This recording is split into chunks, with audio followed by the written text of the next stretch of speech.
Hello, ನಮಸ್ಕಾರ ಎಲ್ಲರಿಗೂ. Welcome to brothers finance. ಇದು ಒಂದು ಕೆಲಸ ಮಾಡಿದ್ರೆ ಲೈಫ್ ಅಲ್ಲಿ ತುಂಬಾ ಚೇಂಜಸ್ ಬರುತ್ತೆ. ಈ 20s ಲೈಫ್ ಇದೆ ಅಲ್ಲ, ಇದು ತುಂಬಾ ಎಕ್ಸೈಟೆಡ್ ಆಗಿರುತ್ತೆ, ತುಂಬಾ ಕಲರ್ಫುಲ್ ಆಗಿರುತ್ತೆ. ಇವಾಗ ತಗೊಂಡು ಒಂದೊಂದು ಡಿಸಿಷನ್ ತುಂಬಾ ಚೇಂಜಸ್ ಮಾಡುತ್ತೆ, ಅದು ಪಾಸಿಟಿವ್ ಆಗಾಗ್ಲಿ ನೆಗೆಟಿವ್ ಆಗಾಗ್ಲಿ. ಈ ಸ್ಟೂಡೆಂಟ್ ಲೈಫ್ ಇಂದ ವರ್ಕ್ ಲೈಫ್ ಗೆ ಚೇಂಜ್ ಆದಾಗ ತಗೊಂಡು ಫಿನಾನ್ಷಿಯಲ್ ಡಿಸಿಷನ್ ನ ಕ್ಲೀನ್ ಆಗಿ ಪ್ಲಾನ್ ಮಾಡ್ಕೊಬೇಕು. ಅದು ಯಾವುದು ಅಂದ್ರೆ ಇಂಪಲ್ಸಿವ್ ಬೈಯಿಂಗ್. ಇವಾಗ ಫಸ್ಟ್ ಜಾಬ್ ಸಿಕ್ಕಿದ್ಮೇಲೆ ಲೈಫ್ ನ ತುಂಬಾ ಇಮ್ಯಾಜಿನ್ ಮಾಡ್ಕೊಂತಾರೆ. ಲೈಫ್ ಅಲ್ಲಿ ಅದು ತಗೊಬೇಕು, ಇದು ತಗೊಬೇಕು, ಬ್ರಾಂಡೆಡ್ ಕ್ಲೋತ್ ತಗೊಬೇಕು, ಆಕ್ಸೆಸರೀಸ್ ತಗೊಬೇಕು, ಬೈಕ್ ತಗೊಬೇಕು ಅಂತ ಎಲ್ಲ. ಇದನ್ನೆಲ್ಲ ತಗೊಬಾರ್ದು ಅಂತ ಹೇಳ್ತಾ ಇಲ್ಲ, ತಗೊಬೇಕು. ಒಂದಾದ್ಮೇಲೆ ಒಂದು ಸೇವಿಂಗ್ ಪಾರ್ಟ್ ನ ಸೇವ್ ಮಾಡಿ ಆಮೇಲೆ ಇದನ್ನೆಲ್ಲ ತಗೊಂತ ಹೋಗ್ಬೇಕು. ಆದ್ರೆ ಏನಾಗುತ್ತೆ ಅಂದ್ರೆ ನಮ್ ಸರೌಂಡಿಂಗ್ಸ್ ಎಲ್ಲ ಹೇಗಿರುತ್ತೆ ಹೇಳಿ, ತುಂಬಾ ಫ್ಯಾನ್ಸಿ ಆಗಿರುತ್ತೆ. 50% ಆಫ್, 60% ಆಫ್, ಆನ್ಲೈನ್ ಶಾಪಿಂಗ್ ಅಂತೆ, ಕ್ರೆಡಿಟ್ ಕಾರ್ಡ್ ಡಿಸ್ಕೌಂಟ್ಸ್ ಅಂತೆ, by one get one free ಅಂತೆ. ಈ ತರದ್ದೆಲ್ಲ ನೋಡ್ತಾ ಇದ್ರೆ ತಗೊಬೇಕು ಅಂತಾನೆ ಅನ್ಸುತ್ತೆ. ಆದ್ರೆ ಸ್ಯಾಲರಿ ಬಂದಿದ್ ಮೊದಲನೇ ದಿನನೇ ಸೇವ್ ಮಾಡೋ ಪಾರ್ಟ್ ನ ಸೇವ್ ಮಾಡ್ಬಿಟ್ರೆ ಆ ತರ ಯೋಚನೆನೇ ಬರಲ್ಲ ಮುಂದಕ್ಕೆ. ಮತ್ತೆ ಕೇಳ್ಬೋದು, ಇಷ್ಟು ಚಿಕ್ಕ ಅಮೌಂಟ್ ನ ಸೇವ್ ಮಾಡಿದ್ರೆ ಏನ್ ಪ್ರಯೋಜನ ಅಂತ,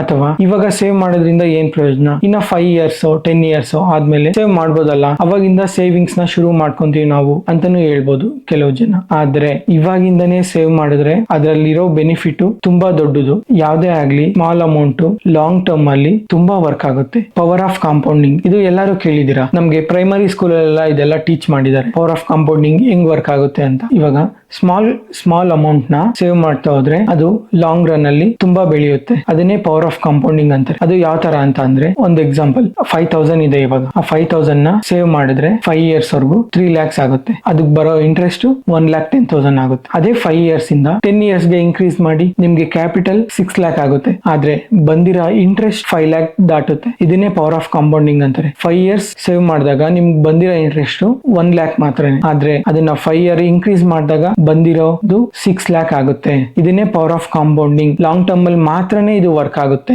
ಶಾರ್ಟ್ ಟರ್ಮ್ ಅಲ್ಲಿ ಯಾವುದೇ ಕಾರಣಕ್ಕೂ ಈ ತರ ವರ್ಕ್ ಆಗಲ್ಲ. ಅದೇ ಇವಾಗ 10 years ಇಂದ 20 years ಗೆ ಇನ್ಕ್ರೀಸ್ ಮಾಡಿ ಅವಾಗ ನಿಮ್ ಕ್ಯಾಪಿಟಲ್ 12 lakh ಆಗುತ್ತೆ. ಜೊತೆಗೆ ಬರೋ ಇಂಟ್ರೆಸ್ಟ್ 37 lakhs ಆಗುತ್ತೆ. ಕೇಳಿಸ್ತಾ ಇದೆ ಅಲ್ಲ, 37 lakhs. ಇದು ತುಂಬಾ ದೊಡ್ಡ ಅಮೌಂಟ್. ಜೊತೆಗೆ ಟೋಟಲ್ ನಿಮ್ ಇನ್ವೆಸ್ಟ್ಮೆಂಟ್ ಎಲ್ಲ ಸೇರಿ 50 lakhs ಕಾರ್ಪಸ್ ಸ್ಟ್ರೆಚ್ ಆಗುತ್ತೆ. ಇದನ್ನೇ ಪವರ್ ಆಫ್ ಕಾಂಪೌಂಡಿಂಗ್ ಅಂತಾರೆ. ಮತ್ತೆ ದುಡ್ಡೊಂದಿದ್ರೆ ಸಾಕಾಗುತ್ತಾ? ಇಲ್ಲ ಅಲ್ಲ. ಹೆಲ್ತ್, ಆರೋಗ್ಯನೂ ಹಂಗೆ ಕಾಪಾಡ್ಕೊಂತ ಬರ್ಬೇಕು. ಆರೋಗ್ಯನೇ ಚೆನ್ನಾಗಿಲ್ಲ ಅಂತ ಅಂದ್ರೆ ಎಷ್ಟು ದುಡ್ಡಿದ್ದು ಏನ್ ಪ್ರಯೋಜನ ಹೇಳಿ. ಅದಕ್ಕೋಸ್ಕರನೇ ಹೆಲ್ತ್ ಪ್ಲಾನ್ ನ ತಗೊಬೇಕು. ಇವಾಗ ಇಂಡಿಯಾದಲ್ಲಿ ನಡೀತಾ ಇರೋ ಇನ್ಫ್ಲೇಷನ್ ಪ್ರಕಾರ ಮತ್ತೆ ಇವಾಗ ಮೆಡಿಕಲ್ ಬಿಲ್ಸ್ ಎಲ್ಲ ಎಷ್ಟು ತುಂಬಾ ಇನ್ಕ್ರೀಸ್ ಆಗ್ತಾ ಇದೆ ನೋಡಿ. ಅದಕ್ಕೋಸ್ಕರ ಒಂದು ಒಳ್ಳೆ ಹೆಲ್ತ್ ಇನ್ಶೂರೆನ್ಸ್ ನ ತಗೊಬೇಕು. ಇವಾಗ ಒಂದು 500 ರೂಪಾಯಿಗೆ ಇಲ್ಲಾಂದ್ರೆ 1000 ರೂಪಾಯಿಗೆ ಒಂದು ಹೆಲ್ತ್ ಇನ್ಶೂರೆನ್ಸ್ ಬರುತ್ತೆ. ಚೆನ್ನಾಗಿರೋ ಹೆಲ್ತ್ ಇನ್ಶೂರೆನ್ಸ್ 500 ರೂಪಾಯಿ 1000 ರೂಪಾಯಿಯಲ್ಲಿ ಬರುತ್ತೆ. ಅದನ್ನ ಕ್ಲೀನ್ ಆಗಿ ಸೆಲೆಕ್ಟ್ ಮಾಡ್ಕೊಂಡು ಒಂದು ಹೆಲ್ತ್ ಇನ್ಶೂರೆನ್ಸ್ ನ ತಗೊಬೇಕು. ಮತ್ತೆ ಇಲ್ಲ ಅಂತ ಅಂದ್ರೆ ಏಜ್ ಬೆಳೀತಾ ಪ್ರೀಮಿಯಂ ಸಹ ಜಾಸ್ತಿ ಇನ್ಕ್ರೀಸ್ ಆಗ್ತಾ ಹೋಗುತ್ತೆ. ಈ ಹೆಲ್ತ್ ಇನ್ಶೂರೆನ್ಸ್ ಜೊತೆ ಟರ್ಮ್ ಇನ್ಶೂರೆನ್ಸ್ ಸಹ ತುಂಬಾ ಇಂಪಾರ್ಟೆಂಟ್. ಇದು ಟರ್ಮ್ ಇನ್ಶೂರೆನ್ಸ್ ಪ್ರತಿಯೊಬ್ರು ತಗೊಂಡ್ಲೇಬೇಕು. ಯಾಕೆ ಅಂತ ಅಂದ್ರೆ ಇವಾಗ ಮನೆಯಲ್ಲಿ ಡಿಪೆಂಡೆಂಟ್ ಪೇರೆಂಟ್ಸ್ ಆಗ್ಲಿ ಅಥವಾ ವೈಫ್ ಚಿಲ್ಡ್ರನ್ ಇದ್ದಾಗ ಇದು ತುಂಬಾ ಉಪಯೋಗ ಆಗುತ್ತೆ. ಯಾವಾಗ ಏನಾಗುತ್ತೆ ಅಂತ ಯಾರಿಗೂ ಗೊತ್ತಿರಲ್ಲ. ಅದಕ್ಕೋಸ್ಕರ ಒಂದು ಟರ್ಮ್ ಇನ್ಶೂರೆನ್ಸ್ ಅನ್ನೋದು ತಗೊಂಡ್ಲೇಬೇಕು. ಈ ಟರ್ಮ್ ಇನ್ಶೂರೆನ್ಸ್ ಬಗ್ಗೆ ಕಂಪ್ಲೀಟ್ ಇನ್ಫಾರ್ಮೇಶನ್ ನೆಕ್ಸ್ಟ್ ಬರೋ ವಿಡಿಯೋಸ್ ಅಲ್ಲಿ ಹೇಳ್ತಾ ಹೋಗ್ತೀನಿ. ಅದಾದ್ಮೇಲೆ ಇನ್ನೊಂದು ಇಂಪಾರ್ಟೆಂಟ್ ಥಿಂಗ್ ಏನು ಅಂತಂದ್ರೆ ಎಮರ್ಜೆನ್ಸಿ ಫಂಡ್. ಇದು ಸಹ ತುಂಬಾ ಇಂಪಾರ್ಟೆಂಟ್. ಯಾಕಂದ್ರೆ ಇವಾಗ ಸ್ಯಾಲರಿ ಆಗಿಲ್ಲ, 1 ತಿಂಗಳಾಗಿಲ್ಲ, 2 ತಿಂಗಳಾಗಿಲ್ಲ, 3 ತಿಂಗಳಾಗಿಲ್ಲ, ಅವಾಗ ಏನ್ ಮಾಡ್ತೀರಾ? ಎಮರ್ಜೆನ್ಸಿ ಫಂಡ್ ಅನ್ನೋದನ್ನ ಸೇವ್ ಮಾಡ್ತಾ ಹೋದ್ರೆ ಆ ಎಮರ್ಜೆನ್ಸಿ ಫಂಡ್ ಇಂದ ಡೇ ಟು ಡೇ ಮೇಂಟೆನೆನ್ಸ್ ಗೆಲ್ಲ ಖರ್ಚು ಮಾಡಬಹುದು. ಎಮರ್ಜೆನ್ಸಿ ಫಂಡೇ ಇಲ್ಲ ಅಂತಂದ್ರೆ ಏನಾಗುತ್ತೆ? ತುಂಬಾ ಪ್ರಾಬ್ಲಮ್ ಆಗುತ್ತೆ. ಅಕಸ್ಮಾತ್ ಇವಾಗ ಕೋವಿಡ್ ಸಿಚುವೇಶನ್ಸ್ ಹೆಂಗಿತ್ತು ಹೇಳಿ, ಜಾಬ್ ಲಾಸ್ ಆಯ್ತು, ಇಲ್ಲಾಂದ್ರೆ ಸ್ಯಾಲರೀಸ್ ಬರ್ತಾ ಇರ್ಲಿಲ್ಲ ಟೈಮ್ ಟು ಟೈಮ್, ಅವಾಗೆಲ್ಲ 3 months ಬಂದಿಲ್ಲ, 6 months ಬಂದಿಲ್ಲ, 1 year ಬಂದಿಲ್ಲ ಅಂತ ಸಿಚುವೇಶನ್ಸ್ ಅಲ್ಲೆಲ್ಲ ಈ ಎಮರ್ಜೆನ್ಸಿ ಫಂಡ್ ಅನ್ನೋದನ್ನ ಇಟ್ಕೊಂಡಾಗ ಇದು ಸೇವ್ ಮಾಡುತ್ತೆ ನಮ್ಗೆ. ಈ ಎಮರ್ಜೆನ್ಸಿ ಫಂಡ್ ಅನ್ನ ಸ್ಯಾಲರಿಯಲ್ಲಿ ಬಂದ ಅಮೌಂಟ್ ಅಲ್ಲಿ ಸ್ವಲ್ಪ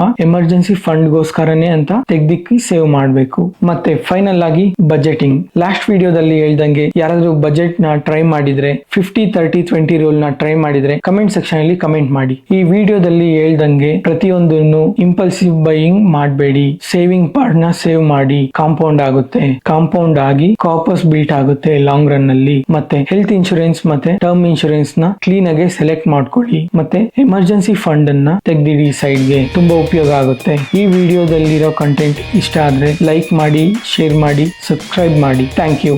ಜೈ ಹಿಂದ್.